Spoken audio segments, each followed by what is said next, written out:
Kumusta po OTG friends and welcome back to our channel. Medyo matagal-tagal po akong hindi nakapag-upload ng video dahil busy tayo sa mga bagay-bagay. Sa mga bagong napadaan po sa ating channel, I am Ray, your chef on the go. At for today's video po ay isa-shoutout ko ang aking kabatch, si Chef Jervin Lay Santiago. Mayor, Yorski, kumusta po?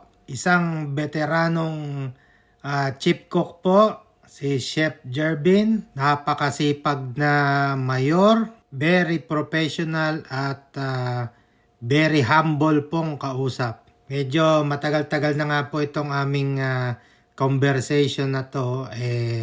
Nakita ko bigla. Ngayon, naalala ko na gawan ko ng video. Ngayon nga po, nagtatanong si Yorski sa akin. Gusto niyang mag-apply dito sa Australia. Kahit daw po assistant cook. Ngayon, ang sabi ko po ay wag. Wag niyang gagawin yan. At kung interesado ka po sa topic natin ngayon, please keep on watching at baka may mapulot ka dito. At bago ko nga po pala makalimutan, don't forget to subscribe, follow, like, share, and kindly hit the notification bell para po updated kayo sa mga upcoming nating videos. Ayun nga po, at nag-a-apply nga po si Yorski sa akin. At sabi niya nga, kahit daw po assistant cook ay okay na sa kanya. Kaya po ang sagot ko ay wag. Wag na wag niyang gagawin yon. Ito rin po ang kadalasan kong sinasabi sa mga candidates o sa mga aplikante. Minsan po kasi sa kagustuhan nating matulin o mabilis na makarating dito sa Australia, kahit po anong posisyon ay tinatanggap ng mga kababayan, mga tropa natin. Wala naman pong mali kung kukuha tayo ng mas mababang posisyon. Kaya lang po, pag-isipan nyong mabuti. Kasi po, kapag kayo ay nag-umpisa na naman sa assistant cook, halimbawa, hindi natin masasabi kung kailan kayo mapopromote ulit. At saka po, kapag kayo'y lilipat ng employer o kaya mag-a-apply kayo ulit ng ibang company, makikita dun na hindi consistent yung ating posisyon o yung ating ranggo. Pero sabi ko nga po, ito ay case to case basis, at depende po sa inyong pagdedesisyon kung anong pathway ang inyong tatahakin. Real talk lang po, Meron ako ditong mga nakakasama na como head chef daw sila, sous chef daw sila, mga supervisor daw sila dati dun sa dati nilang trabaho. Ngayon po ay nagmamadaling makapunta rito ng Australia. Tumanggap ng mas mababang posisyon. Tapos hindi sila masaya. Ngayon po, apektado ang productivity. Nakaka-apekto po iyon sa performance, lalong-lalo na sa mga cooks and chefs. Alam naman po natin na ang pagiging cook, pagiging chef ay masalimuot, medyo mahirap na trabaho. Kaya nga po, sa mga tulad natin, na mga veteranong mga chef na matagal-tagal na po tayo sa industriya, ito po yung puhunan natin. Kaya po, ang maipapayo ko sa inyo ay be confident po kayo sa pag-a-apply. Ang length of experience po natin ay isa sa magiging advantage po natin o ninyo sa pag-a-apply nyo papunta rito. Minsan po kasi nakakalimutan natin, katulad nga po ni Yorski. Kaya po ipapaalala ko po sa kanya at saka papaalala ko na rin sa inyo. Kadalasan po kasi sinasabi ng mga tropa natin na chief cook lang po ako. Huwag nyo pong nilalang ang chief cook. At sa mga hindi po nakakaalam, sa mga merchant vessels po or sa mga merchant ships, Ito po yung mga general cargo, container, barge, bulk, oil tanker, chemical tanker. May 3 departamento po dito. Ito po yung deck department, engine department, at saka po ang catering department. Kadalasan hindi po tayo masyadong napapansin, pero ang chief cook po ay considered as a senior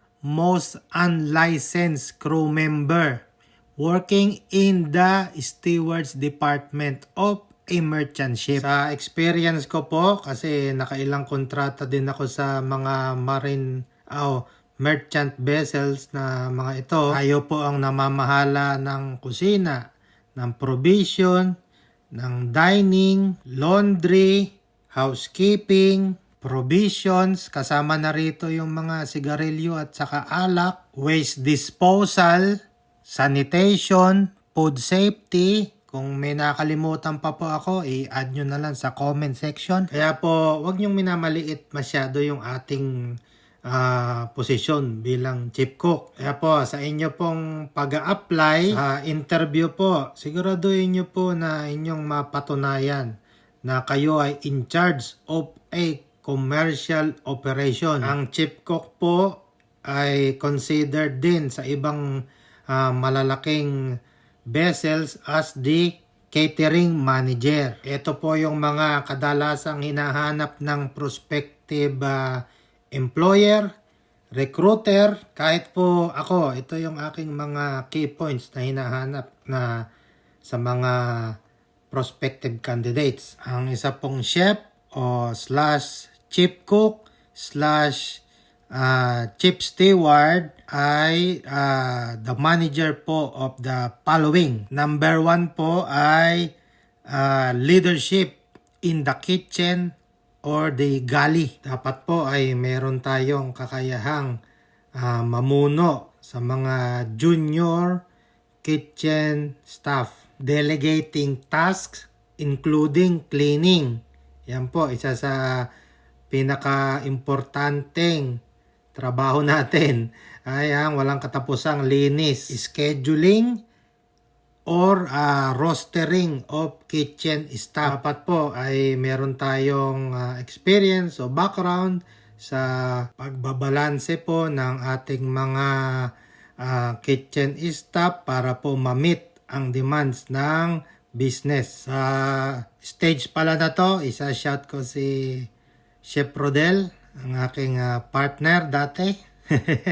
Ito marami kaming sakit ng ulo sa pagro-roster at saka pag-i-schedule ng staff, pero nakasurvive naman kami. Involved din po tayo sa hiring process ng mga kitchen staff. Dito naman po sa part na to, shout out kay Chef Jeffrey Bukat, saka kay Chef Kevin Tantoco. Ilan lamang po sila sa mga naka-experience kung paano tayo mag-interview, mag-hire ng mga kitchen staff. In charge po tayo sa training of kitchen staff. Ito po ay ongoing process dahil hindi natatapos ang training. Lagi po tayong kailangan nagre-refresh at nagpapaalala sa mga junior staff dahil po madaling maging busy at makalimutan yung mga basic. Sa training, isama na rin po natin yung food safety. Hindi lang po tayo puro luto, kailangan po ay safe din ang ating mga sineserve na pagkain. Food cost analysis, isa rin po ito sa mga pinagpupuyatan natin. Mapababa po natin ang food cost, mapataas natin ang revenue para tuloy ang ligaya. Development of menu and product lines. Ito po, dapat marami tayong baong menu na pwede nating i-rotate depende sa season at saka depende sa mga client natin at saka mga customer. Ordering ingredients and equipments. Siyempre po, lagi tayong nagluluto. Yung mga kasama natin, lagi nagluluto. Dapat kumpleto ang ordering, pati po yung procurement ng mga equipments na kakailanganin. At isama na rin pala natin dito yung maintenance kapag kami nasisira. Bigla ko palang naalala. may proper procedure nga po pala dyan. Sa mga nakakaalam po nung salitang victualling, yan. At syempre po, food production. Isa yan sa kumukonsumo ng marami sa ating oras. Yung pagluluto, food production. Yan. Pagkatapos nating magluto, syempre, yung presentation at plating standards. Uy, at bago ko nga po pala makalimutan na ito, isa sa importanteng trabaho din natin ito. Dapat tayo ay laging handa para sa inspection at food audit compliance. Diba po? Mabigat-bigat din yung ating trabaho bilang chief cook. Kaya po, kayo ay maging confident sa pag-a-apply. Sayang naman po yung inyong mahabang experience. Tapos bigla kayong babalik sa assistant. Sana po ay nakatulong ang video natin for today. Salamat po sa panonood. Kita-kits po ulit. And God bless. Good luck sa inyo.